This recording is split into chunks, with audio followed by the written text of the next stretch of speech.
Please give it up for Sergio.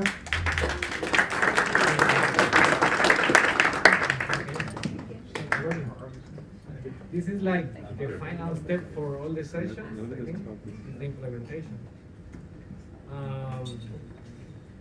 Well, the topic is internal developer platform, ArgoCD and GitHub Actions. Let's say that I choose just that tools to try to implement the. Is better with the microphone, guys? It's better with mine. Okay. Okay, can you hear me? Yeah. So the topic is to implement the all the IDP, right? Just a basic implementation. I just choose GitHub Actions and ArgoCD to implement a simple workflow to implement self-service. So this is me. I am from Guatemala. I traveled 10 hours to be here, almost like a half of a day more or less.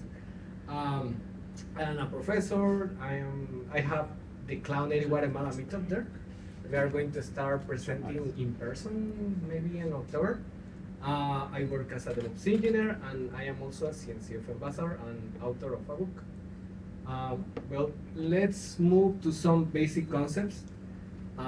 What is a pipeline? Maybe some people, as I saw, is like looking for maybe how to implement Kubernetes and that kind of stuff. So what is a pipeline? Let's say that is a succession of steps or continuous steps that the output of a process is the input of the other step. Just that, like processing input and output, and something in the middle is processing that information. If you connect different inputs and outputs, like a kind of chain, you are going to create a workflow. So that's basically a pipeline. Some years ago, nobody was like talking about pipelines. Then the word was pretty popularized in the DevOps area, right? So pretty basic. GitOps, well, you are trying to maintain applications using GitHub, let's say. You are trying to implement continuous deployment. GitOps is moving across the concept of cloud native applications, refers to developers and tools to manage your applications and do that continuous deployment. That's GitOps. But there are different ways to implement GitOps, right? The one way that we are going to choose, there are like two kind of GitOps implementations, the push-based and the pull-based. The push-based are most like running imperative commands, and you obligate the pipeline to trigger something, right? And the pull-based is like looking to a repository or to a change about a container image or maybe code. And once the application that is trying to sync the changes is going to automate and update your application. So for this demo, we are going to use the pull-based, right? To synchronize the thing as Argo knows how to do it. So GitOps is going to use a GitHub repository because it's a tool that right now is the pretty popular tool, Git, right?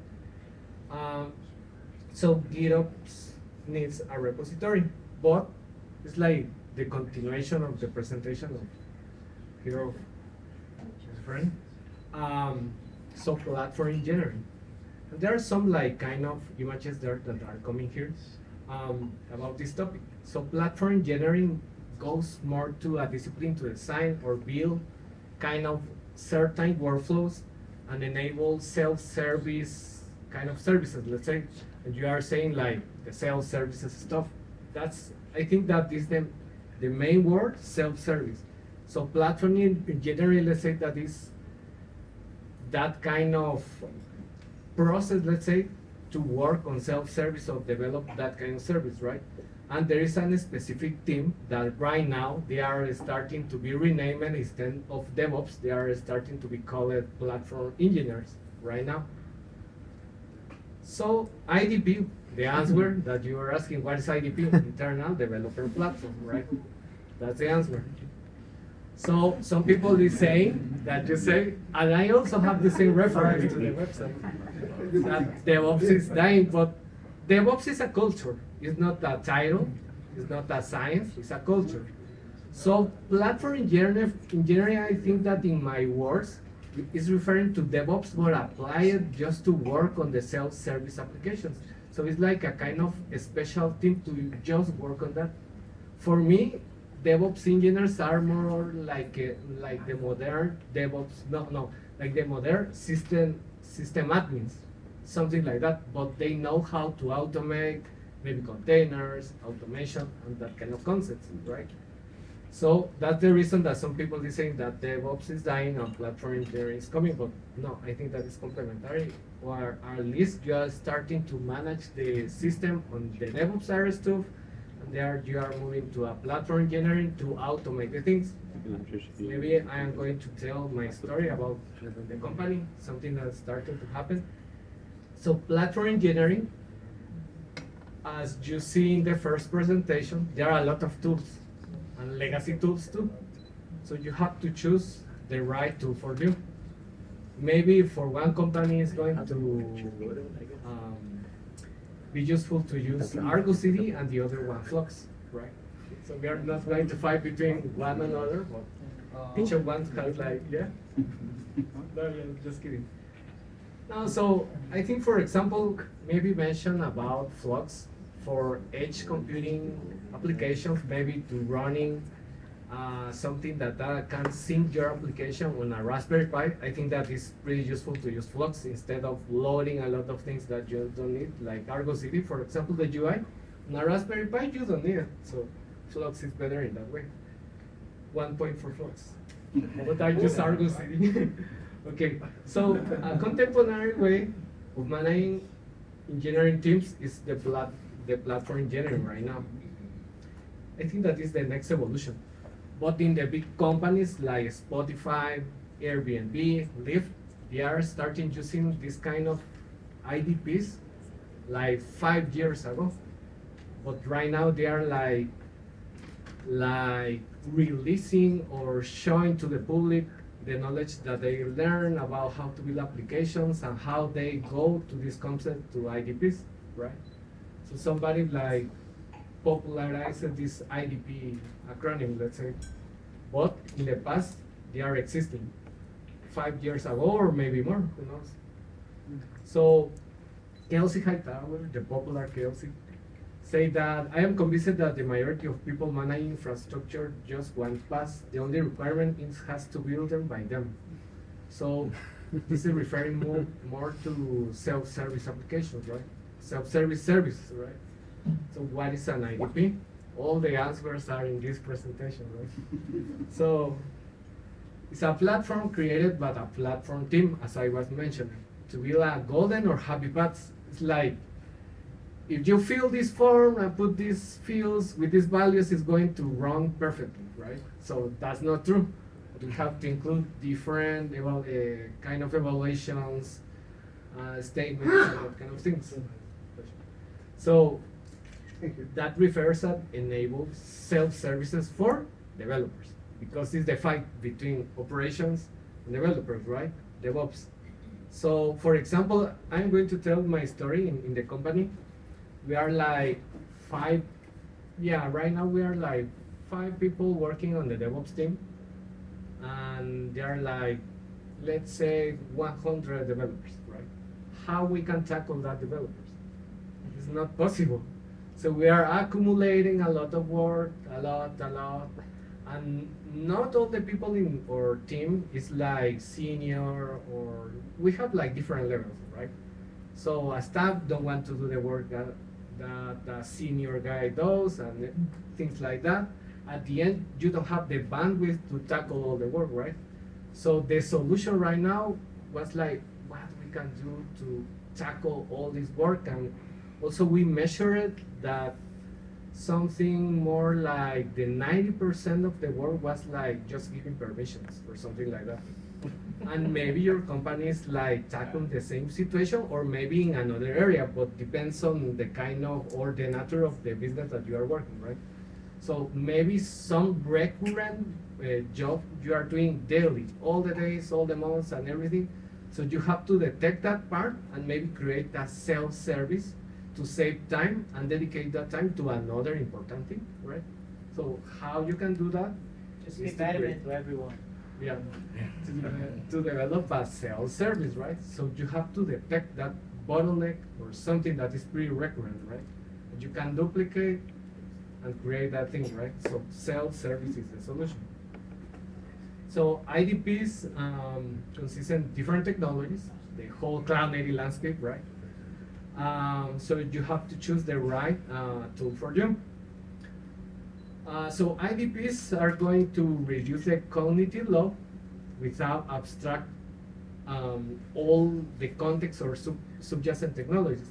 So let's say that it's going to simplify the life of the developer, like using a form, filling values, and that's it.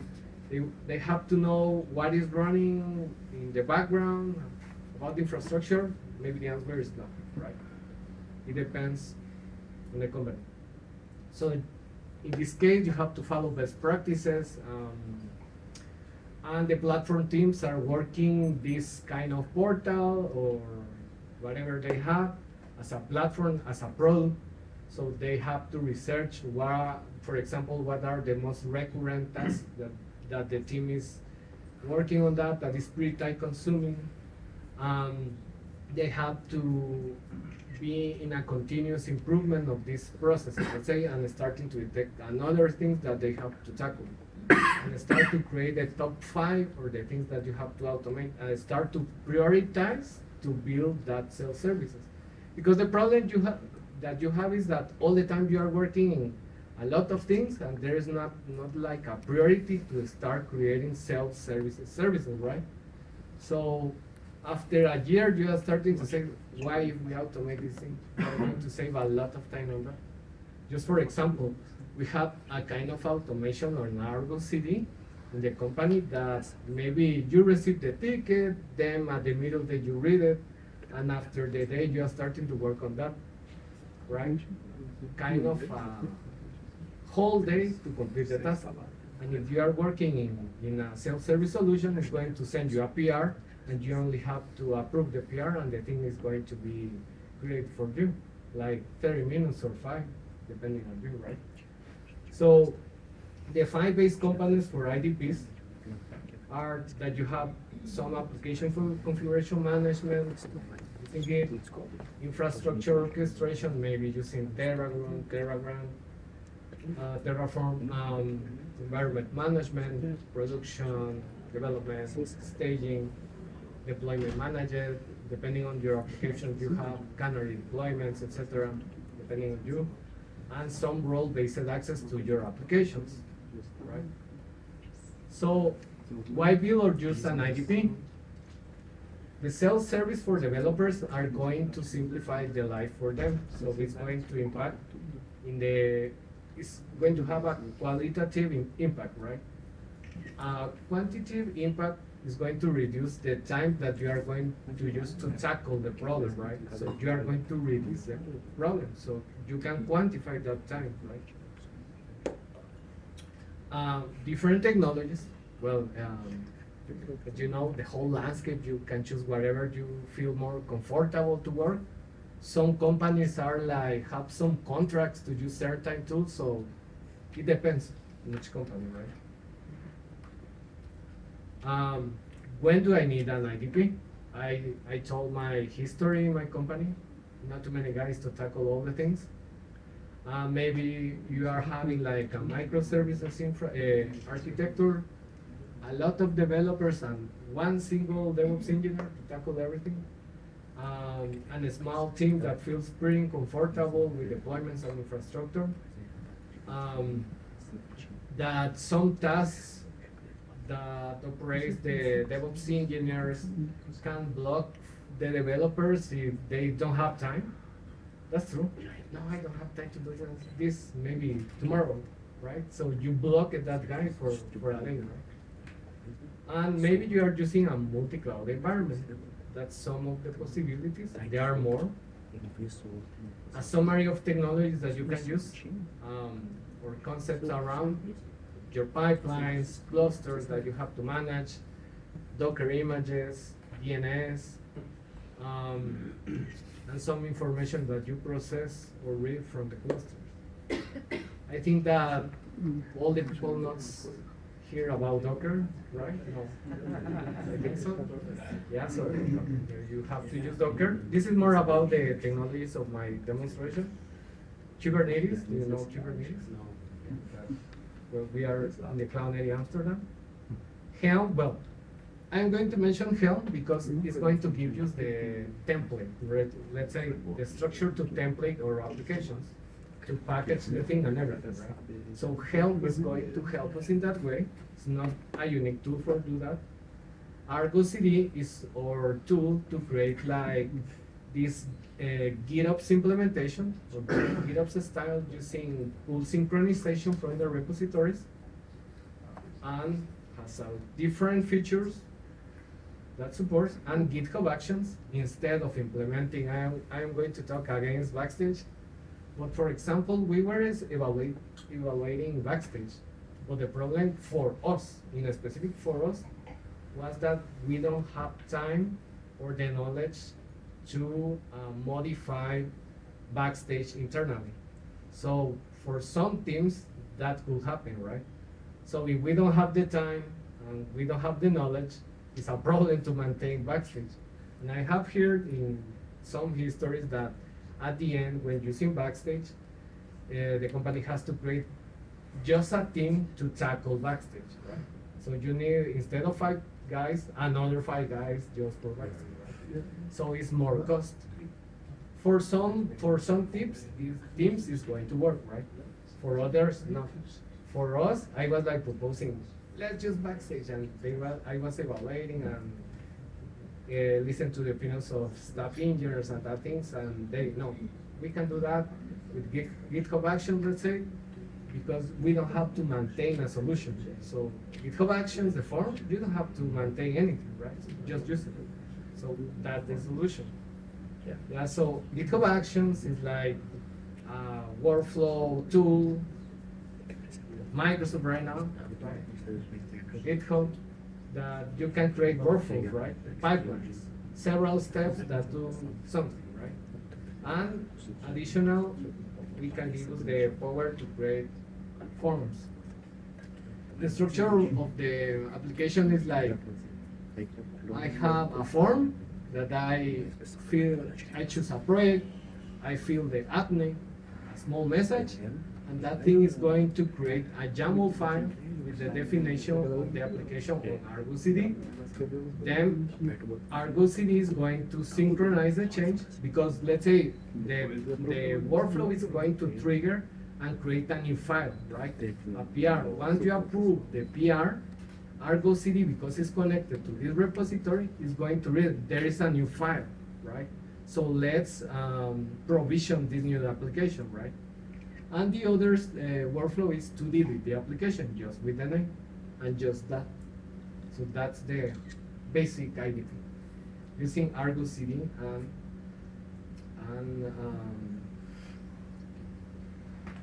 and GitHub Actions, right? Just let me see if I am in the incorrect. Okay. Just let me open all the.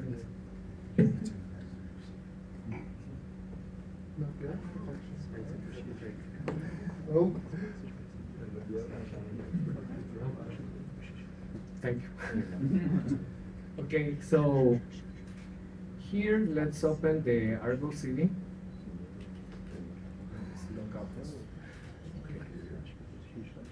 So we have the Argo here. Okay.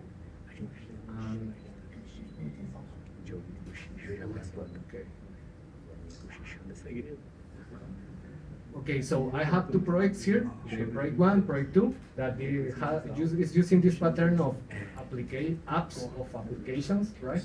Like something that Argo can give you. So for example, I have the first project, and I have like the action here, and I am going to choose create application. Let me zoom a little bit, okay? So let's choose create application. And here appears the forms, right? Project 1, application 1, and then message to show, Amsterdam 1, right? Baby. So I am going to run the workflow. The pollution. I'm going to use the free tier of GitHub. Let's wait for a few. This workflow is going to create a file and it's going to create a PR. If it's your decision that has to be approved with a PR, so you decide how to manage your workflow. Right? Okay, so this workflow create a PR, right? And is going to create the YAML file that ArgoCD, and here is Amsterdam 1, right? Just to, I am doing this thing live, right? So this is the Amsterdam 1, and let's say that a developer uses the form and the DevOps guy receives this, right? So, there's a new application, okay. Let's review it, just something weird happening. Okay, let's approve the PR, and let's merge it, right? You can also automate that part if you want. Once, for example, the application is merged, maybe you can notify via Slack that the application was created. Right? So instead of waiting for 5 minutes that ArgoCD is going to provide things, let's synchronize this thing manually. So it's going to detect the application was created, and right now it's like loading, and it's going to be provisioned again. And that's the basic IDP. And let's create, for example, another application. It's like a basic idea, right? It's not like, well, you can do it whatever thing you want. Just the idea on how to start crafting your own IDP. For example, application 2, Amsterdam 2, and then I am going to delete one of the applications. And the thing is going to, let's check the pull request. That was really fast. Okay. This is the pull request. Let's look at the code. Amsterdam 2. I'm going to merge the thing.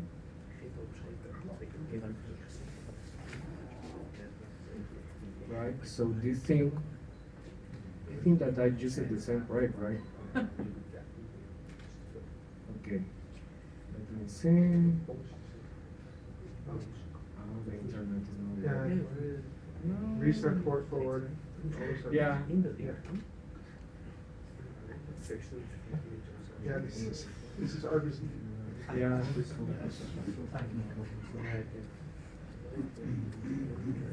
Okay, so I think that is the first way. Let's sync the thing. Okay, yeah, there's another application. Instead of doing manually, ArgoCD is going to take their time to provide it automatically, right? Instead of, I am doing manually to speed a little bit the demonstration. Right? And right now is the application, but let's look to the application just to confirm that everything is working as expected. I have to port forward, let me see.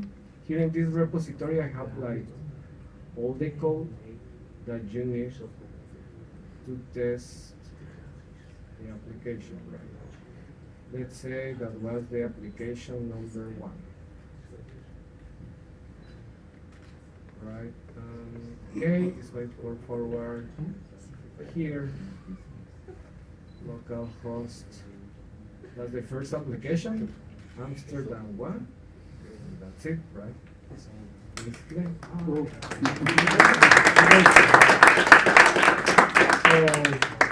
So, for example, here, just check the resources. Get pods in this namespace, development. There are some pods there. Now let's delete the applications. Okay, let's move to the delete workflow. App 1, right? It's going to trigger the delete. Okay, it's running right now.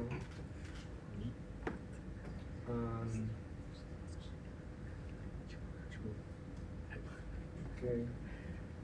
So you are going to receive a pull request that is going to delete a file.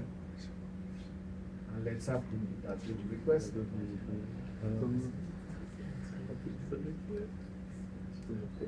So let's merge the thing. Let's synchronize. That's too much. Let me remove the. Okay, let's go to the first project. Let's synchronize.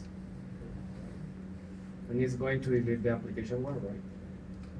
Let's see if that's true.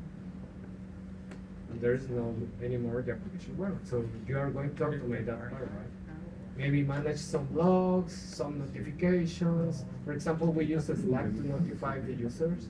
So you can, for example, if you are going to create, your application is ready. Take a look. This is the link, right? Or the application was deleted. Please contact the administrator. Who knows what? Right? So that's the simple workflow about IDPs. And let me see.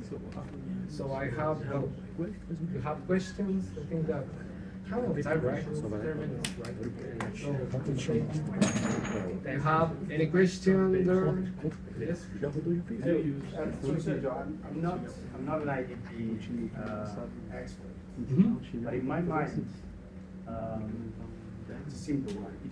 Yeah, this one is pretty simple. No, my mind. Ah, okay. An IDP offers a unified, the whole concept of an IDP is offering a unified experience or interface to the developer for their services and applications publishing. Mhm. And correct me where I'm wrong, but this, to me, seems more of a GitHub's pipeline built for the developers to develop and test their applications. Yeah, could be, depending on what perspective are you looking to think. Because this one is like a pretty basic IDP, right? So Right. it looks like, because we are technical, we understand that it's a pipeline and everything. But at the end, let's say, for example, if we build a web application using React or something, and the people is not looking what is happening here, and we just automate with some pop-ups on the UI and everything, they are not looking anything, right? And in the background could be running this thing. So yeah, as you know, this one looks more like development stuff. It's pretty basic, but you can extend this thing to something more abstract, right? Right. In order that the developers don't touch that kind of things, right? Got it, thanks. I think the main reason for IDP is, or let's say infra, who knows all public APIs from a public cloud? That's for VM. How many security settings do you already have? Who owns this IDP, right? I think if you put in same defaults, you will save your company for a lot of trouble than people going to an Azure, Amazon, Google Cloud, and just clicking their VMs together. Yeah. So again, sorry. The main reason for my IDP, I would say, is you create a generic instance, let's say, of a VM, with all your same defaults. So people, Can create the things with defaults. How do you manage instead that part? of just people clicking in the UIs from the public clouds. Yeah, it could be getting like, some for example, when I have security like rules. two histories around that. That's For example, when you are creating like infrastructure and managing the things with default things, you have to also to evaluate the values, right? And you have to, instead of the people that create the things manually in the cloud, you have to lock the people that don't touch that part right now, right? So you have, once you create, let's say that this is like kind of rule. If you create a self-service, you have to lock the things to don't do the things manually. If not, it's going to break the standard that you are doing right now.